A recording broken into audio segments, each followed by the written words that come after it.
Ini menyikapi zakat fitrah nih. Ini kayaknya nanti insya Allah banyak menjadi rujukan ya, terutama di masjid-masjid di seluruh Indonesia, Ge. Banyak panitia zakat fitrah ini kadang-kadang tuh untuk menyampaikan siapa yang berhak untuk menerima zakat fitrah itu. Ini kadang-kadang masih banyak salah kaprah ya, Ge ya. Ada juga panitia juga menerima dan sebagainya, itu bagaimana? Bisa dijelaskan konkretnya seperti apa, Ge? Ya, saya pikir yang pertama siapa sih sebenarnya amilin itu? Ya, Saya pikir ini perlu diluruskan. betul. Ya, kata para ulama, amilin itu adalah man ista'malahul imam. Orang yang harus diangkat oleh pemerintah. Imam. Dan ada SK ya? Ya, dalam bahasa dan redaksi yang lain, ulama mengatakan man yab'athuhu sultan. Orang yang diangkat, yang diutus oleh sultan.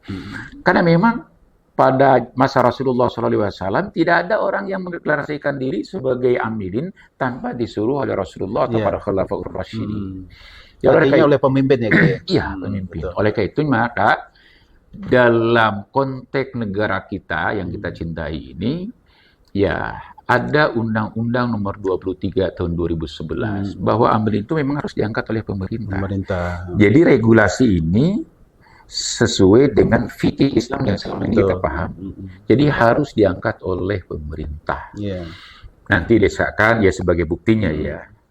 Oleh karena itu maka diharapkan ini mesin-mesin, yayasan dan sebagainya yang mengelola zakat yang belum diangkat oleh pemerintah diharapkan mereka itu segera diangkat oleh pemerintah, dibuktikan dengan SK-nya. Tapi kerancuannya begini, Kak.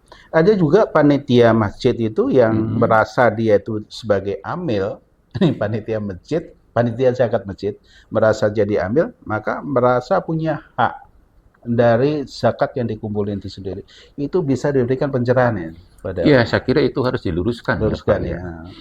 Karena kalau kebetulan amil yang mengaku amil ya, yang tidak desakan tersebut, saya sih menggunakan istilahnya itu dengan relawan lah. Ya, relawan.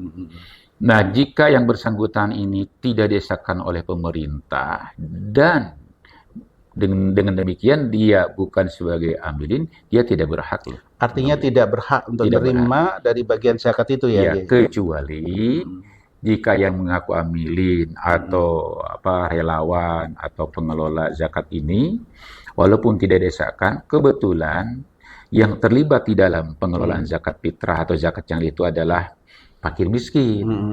Maka pengurus zakat, pengelola zakat yang mereka itu adalah fakir miskin bisa mendapatkan haknya, tapi sebagai fakir miskinnya, bukan sebagai amilinnya. Ini saya kira yang perlu diluruskan. Ya, dan kita sebagai orang MUI ya punya kewajiban moral untuk menyampaikan itu. Jadi kepentingan kita adalah bagaimana kita ingin mengeliminir jangan sampai ada kesalahan-kesalahan di dalam tata kelola zakat di Kota Depok khususnya. Banyak yang rancunya begitu. Kalau sudah merasa jadi panitia zakat, itu mereka merasa punya hak. Padahal enggak ya, Gaya? Enggak ya. Terus kemudian kalau sudah merasa punya hak, akhirnya dibagi-bagi panitia itu sendiri, itu artinya yang berzakat fitrah itu otomatis tidak sampai ya, Gaya? Kalau zakat fitrah itu kemudian kan itu dititipkan aja kepada panitia itu istilahnya gitu untuk disebarkan. Untuk disebarkan. Iya.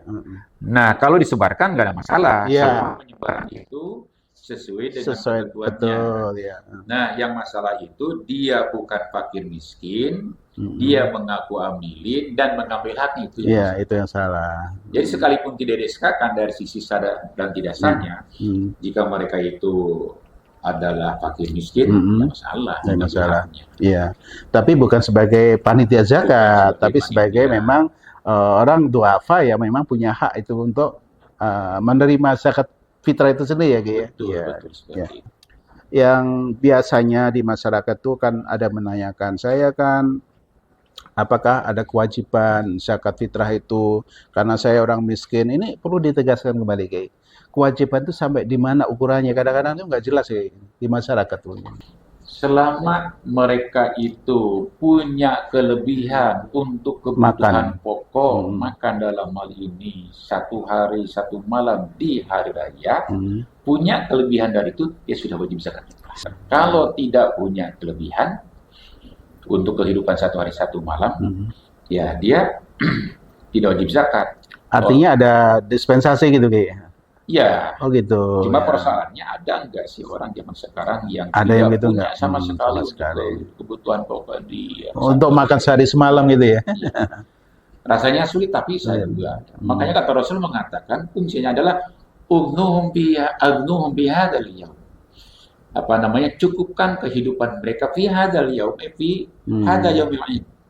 Cukupkan kehidupan mereka pada hari raya ini. Iya. Oleh karena itu nanti ada bergeser ya pemahaman yang tadi mengatakan bahwa farad Rasulullah SAW zakat al-fitri so'an min tamrin aw so'an min sya'iri. Artinya zakat itu harus dengan makanan, makanan pokok, kutul balada istilah fikih itu.